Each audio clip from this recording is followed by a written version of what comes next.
1, action. This was the station's mess room, where he sat was the first place. The rest were nowhere. One felt it to be his unutterable conviction. He was neither civil nor uncivil. He was quiet. He allowed his boy, an overfed young Negro from the coast, to treat the white man under his very eyes with provoking insolence.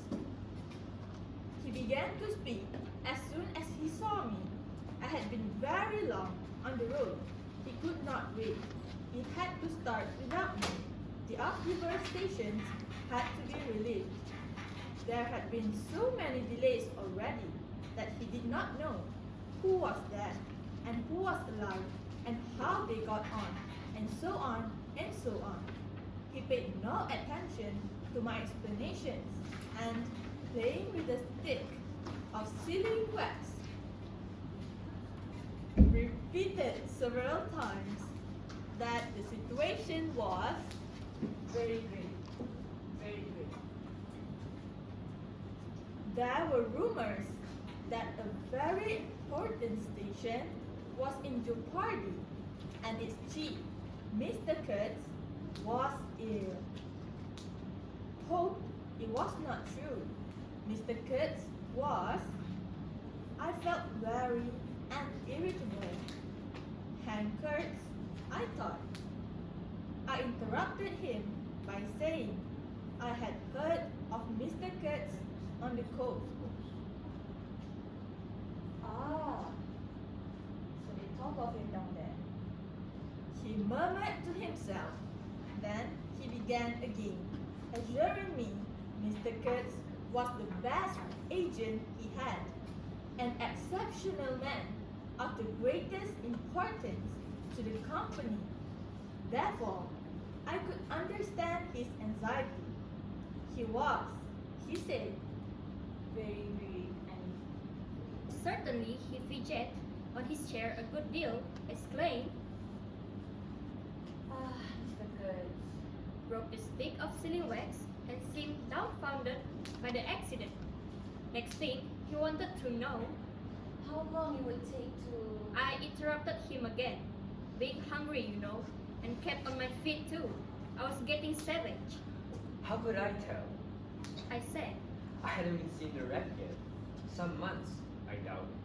all this talk seemed to me so futile. Some months. He said, Well, let us say 3 months before we can make a start. Yes, that ought to be a plan. I flung out of his hut, living all alone in a clay hut with a sort of veranda, muttering to myself my opinion of him. He was a chattering idiot. Afterwards, I took it back when he was borne in upon me, startlingly with what extreme nicety he had estimated the time requested for the affair. I went to the work next day, turning, so to speak, my back on the station. In that way, only it seemed to me I could keep my hold on the redeeming facts of life. Still, one must look about sometimes, and then I saw this station, this man strolling aimlessly about in the sunshine of the yard. I asked myself sometimes what it all meant. They wandered here and there with their absurd long staves in their hands, like a lot of faithless pilgrims bewitched inside a rotten fence. The word ivory rang in the air, was whispered, was sighed. You would think they were praying to it.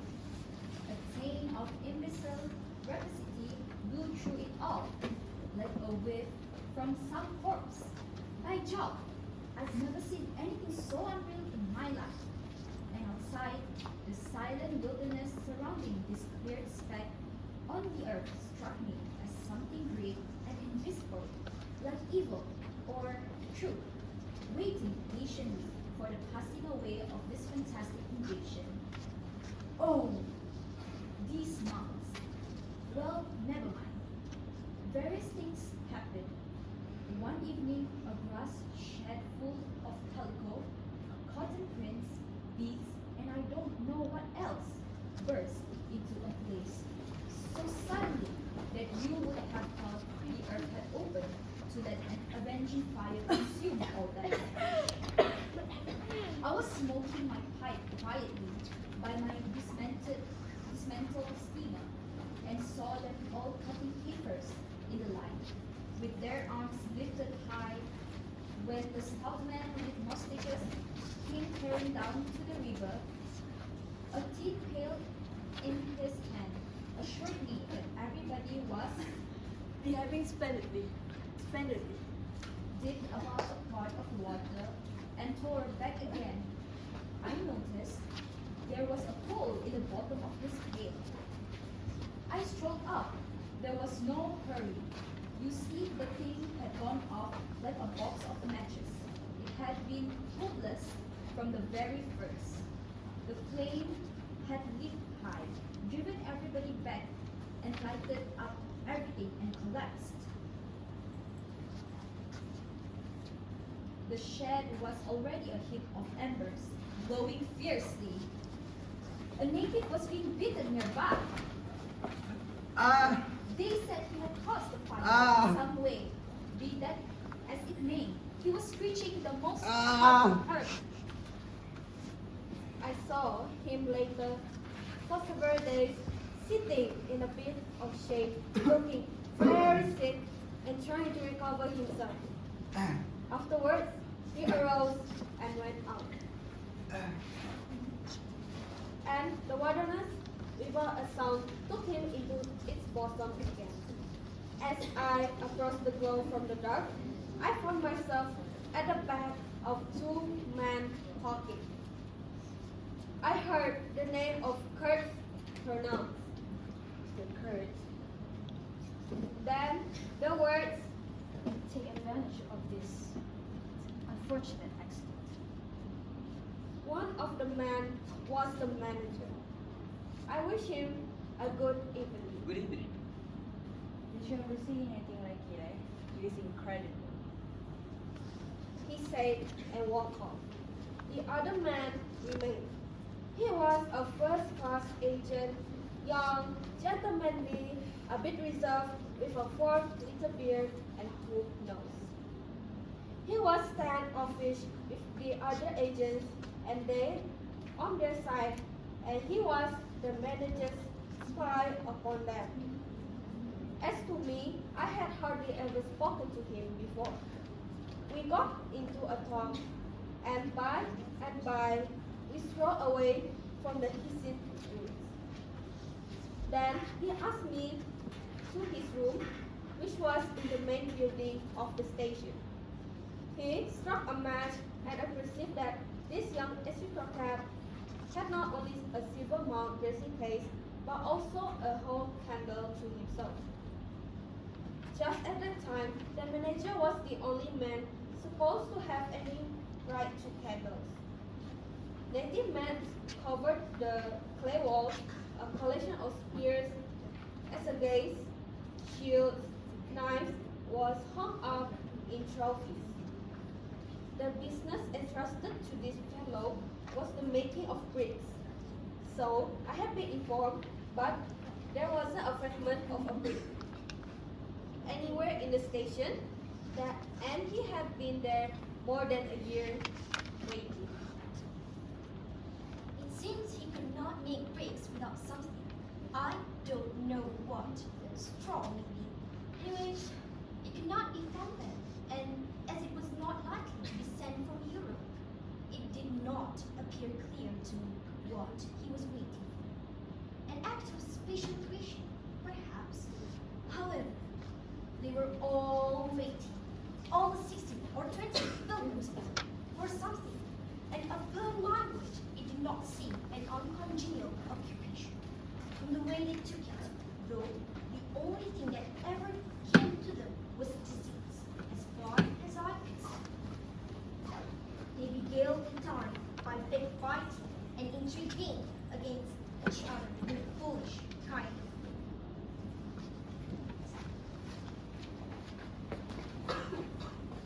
There was an air floating about that station, but nothing came of it. It was as unreal as everything else, as the philanthropic pretense of the whole conceit, as the talk as the government as a show of work. The only real feeling was a desire to get appointed to the trading post where ivory was to be had so that they could earn percentages. They injured and slandered and hated each other only on that account. But as to effectually lifting a little finger, oh no. By heavens, there is something after all in the world allowing one man to steal a horse while another must not look at a halter. Steal a horse straight up. Very well, he has done. Perhaps he can ride. But there is a way of looking at a halter that would provoke the most charitable saint into a kick. I had no idea why he wanted to be social good, but as we chatted in there, it suddenly occurred to me the fellow was trying to get at something, in fact, pumping me. He alluded constantly to the people I was supposed to know there, putting leading questions as to my acquaintances in the Sepulchral City, and so on. His little eyes glittered like Mica's.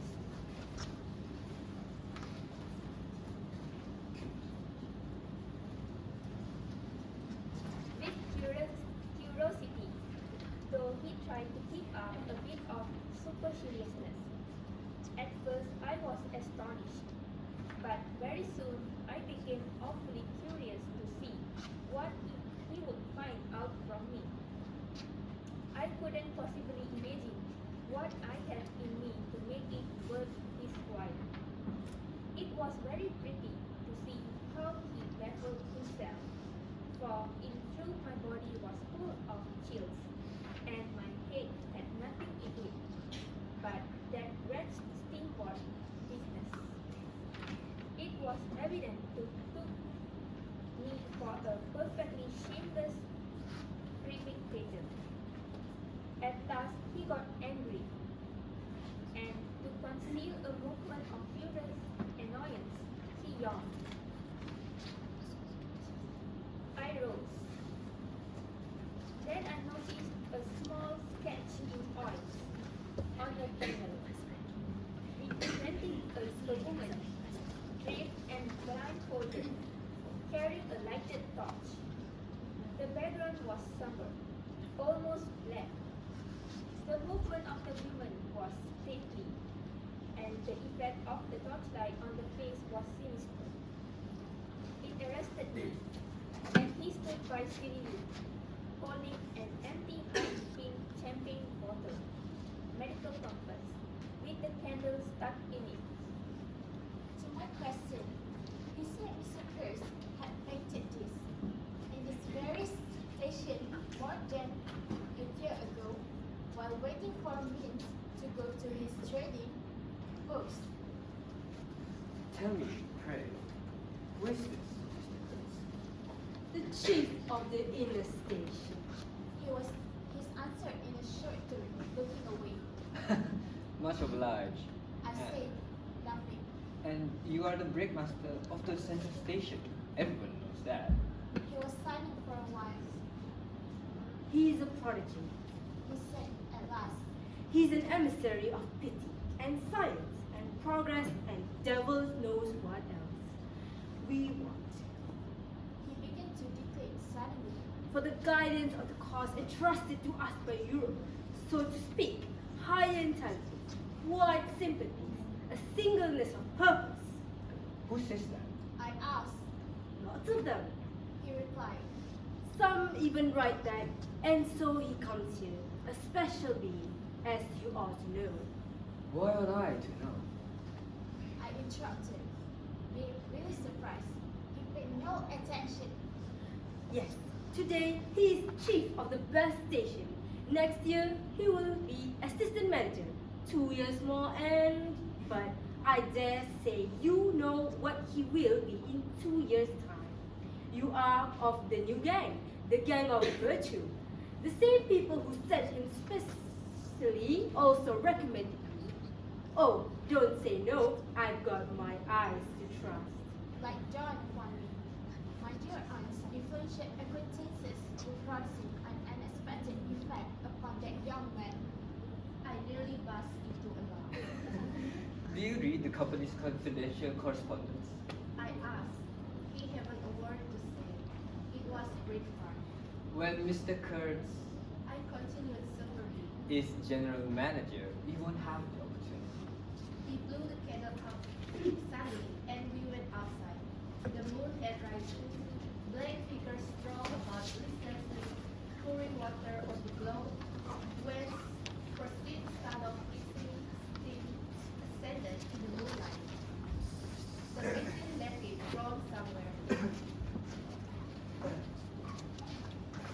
What a rose Brood makes. Said the indefatigable man with the mustache appearing near us. Serve him. Serve him right. Instruction, punishment. Bang! Pitiless, pitiless. That's the only way. This will prevent all conflagrations for the future. I was telling the manager. He noticed my companion and became crestfallen all at once. Not in bed yet. He said with a kind of civil heartiness. It's so natural. Ha! Danger, agitation. He vanished. I went on to the riverside and to others followed suit. I heard a scathing murmur at my ear. Heap of smoke. Go to. The pilgrims could be seen in the knots, gesticulating, discussing. Several had still their staff in their hands. I really believe they took the sticks to bed again. Beyond the fence, the forest stood up, spectrally in the moonlight, and through the blue sea. Through the fence sound of that lamentable courtyard, the silence of the land went home to one's very heart. Its mystery, its greatness, the amazing reality of its.